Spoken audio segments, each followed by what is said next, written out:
vie, de sa famille, ne viendra pas facilement vivre à La Paz, parce que La Paz se situe à une altitude de 3800 mètres. Des terres et des hommes partent pour La Paz, les villes de l'extrême. Tout de suite, un nouvel épisode.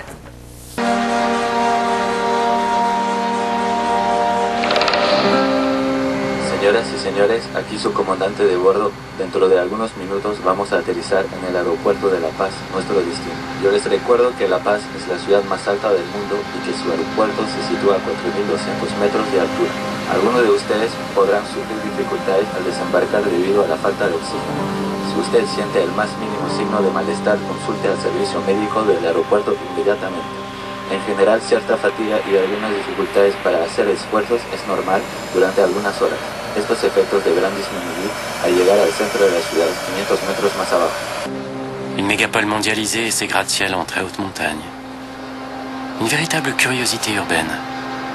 En aval du Rio Abajo, la survivance d'un monde rural parsemé d'haciendas. Don Jaime, avocat et historien paceñen, car c'est ainsi qu'on nomme ceux de La Paz, a passé sa vie sur les hauteurs de la mégapole. La Paz est une ville extrême. Extrême en danger.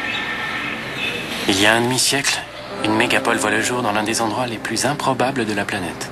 Comme toute mégapole, Londres, Paris ou New York, la ville a saturé son centre urbain. Elle donne naissance à sa première couronne de banlieue. À la différence près que le territoire d'expansion naturelle de La Paz n'est pas une plaine fluviale ou maritime, mais une marmite rocheuse aux parois quasi verticales. Les gens habitent sur les versants pour la simple raison qu'ils n'ont pas d'autre option. Ils veulent habiter plus près de la ville, mais le sol est cher. Ils sont forcés de vivre sur les versants, car il s'agit de personnes pauvres et de classe moyenne, soumis au risque de glissement de terrain, et généralement ils n'achèvent pas la construction de leur maison. Les façades, comme vous pouvez voir, changent de couleur. Du cœur de la ville où les façades sont de plusieurs couleurs, généralement blanches, bien construites. Alors que sur les versants, elles changent de couleur et sont inachevées. Elles restent avec cette façade en briques non stuquées. C'est parce que justement ils sont toujours soumis au risque. Sur ce terrain, il y avait des maisons, des gens qui y habitaient. Et à cause des glissements, toutes ces personnes ont dû partir. Ici, il y avait une grande maison. Là, une autre de 5 à 7 étages. Elles se sont toutes effondrées. L'eau s'est infiltrée dans les fondations. Et tout a glissé. Beaucoup de familles ont perdu leur maison. Plus de 600 personnes sont restées dans la rue.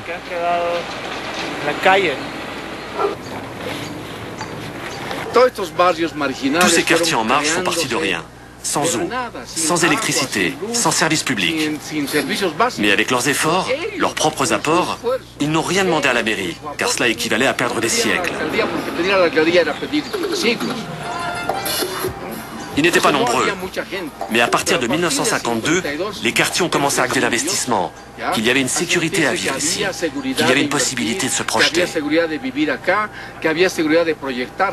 Autre particularité majeure si l'on compare les laderas de La Paz avec la proche banlieue de Paris, de Londres ou de New York, l'absence de transport de masse.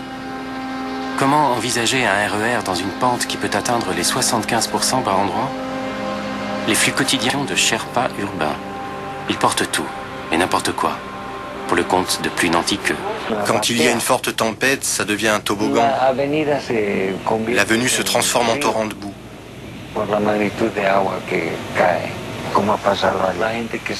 Il n'y a pas longtemps, un petit kiosque de vente a été emporté par le courant.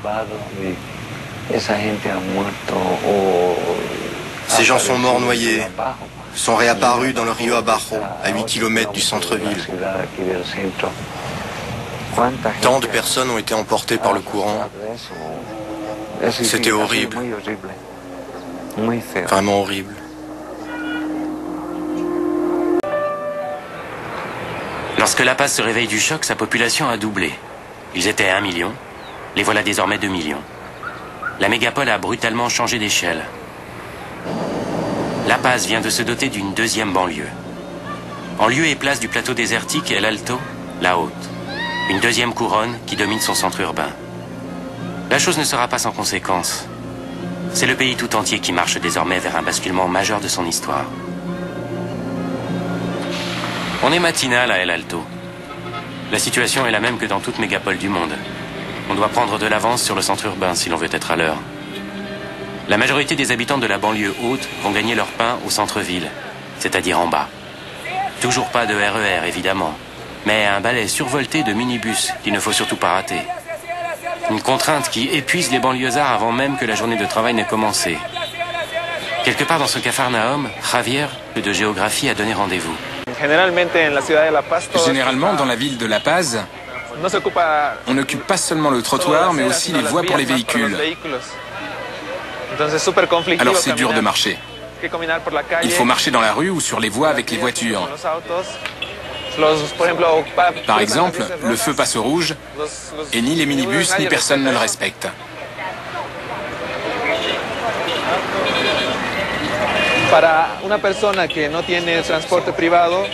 Pour quelqu'un qui n'a pas de moyens de transport privé et qui utilise les transports publics, c'est difficile d'avoir accès au centre de La Paz. La seule option pour descendre à La Paz, c'est la voie que doivent prendre les minibus. Ces minibus sont surchargés, sans compter les camions-citernes qui fournissent la ville en produits de première nécessité. Camiones de gasolina, camiones cisternas que proveen de productos básicos a la ciudad. Entonces es una situación difícil, pérdidas económicas. C'est une situation difficile. Perte économique, perte de temps, chaos dans la circulation, insécurité avec beaucoup d'accidents. Et le problème ne cesse d'augmenter. Certains événements peuvent bloquer le carrefour et ni La Paz ni El Alto n'y sont préparés.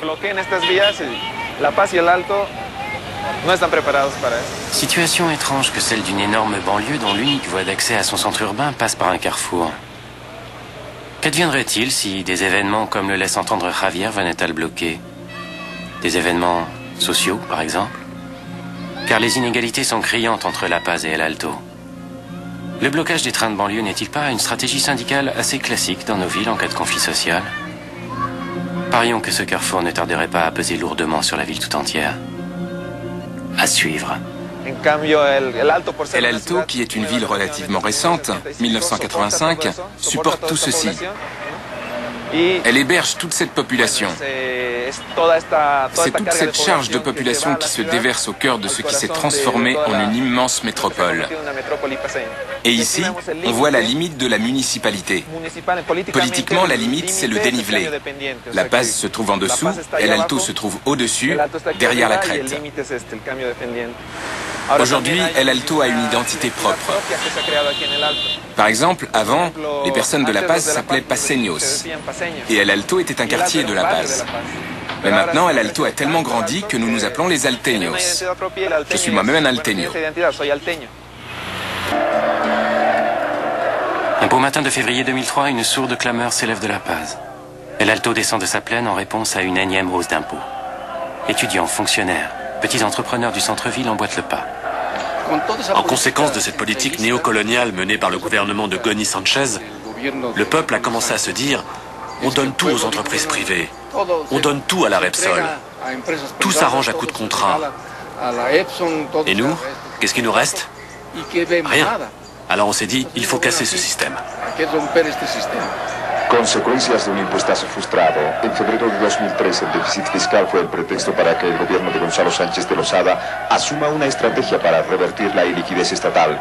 El 9 de febrero anunció que el presupuesto general de la nación consideraba impuestos para los salarios hasta en un 12%.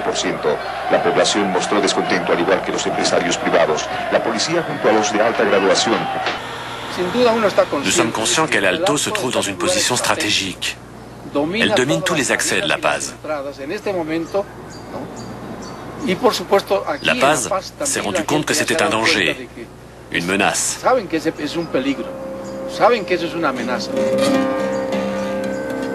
Je crois que les habitants d'El Alto ont beaucoup plus de poids que ceux de La Paz.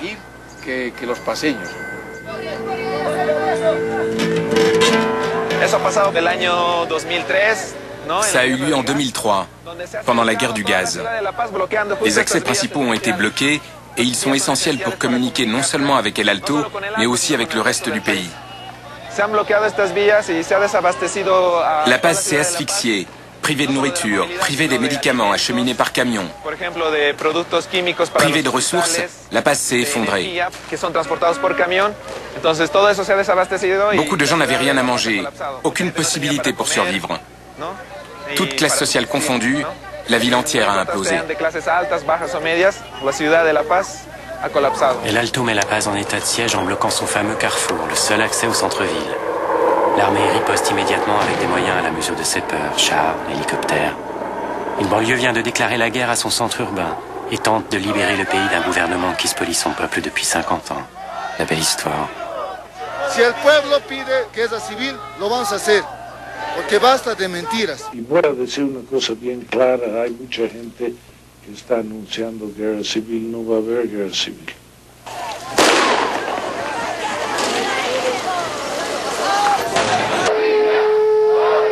El Alto gagne sa guerre. Evo Morales, un Indien syndicaliste cultivateur de coca, est porté au pouvoir et avec lui, la promesse d'une égalité entre les ethnies, d'un partage enfin équitable des ressources de la Bolivie. 20 ans après sa création du néant, El Alto, la banlieue de tous les extrêmes, vient de rendre la Bolivie aux Boliviens. Cadeau de l'histoire, Evo Morales, à peine installé dans le siège du gouverneur, fait une annonce à son peuple. 15 000 kilomètres de plaine salée, stérile jusqu'ici, regorge d'un élément chimique extrêmement rare sur la planète et dont le cours va exploser dans les années qui viennent. Le lithium. Le lithium entre dans la fabrication des piles à haute capacité qui fourniront l'énergie aux voitures électriques de demain. La Bolivie sera le premier producteur mondial de lithium. De quoi assurer son avenir. Avec l'arrivée au pouvoir du camarade Evo Morales, ça a été la révolution totale et le changement. Les valeurs des peuples autochtones sont redécouvertes et se fortifient. Et pas à pas, comme l'a déjà dit Don Evo, nous avançons lentement, mais sûrement.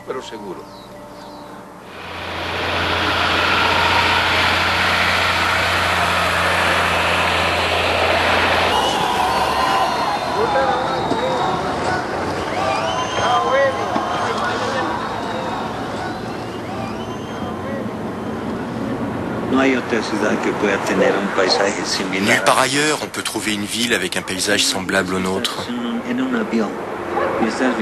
Imagine que tu es dans un avion et que tu vois une galaxie. Ça veut dire que le ciel est tombé, ou alors on vole très près des étoiles. Quelle vision extraordinaire, inégalable. C'est si beau.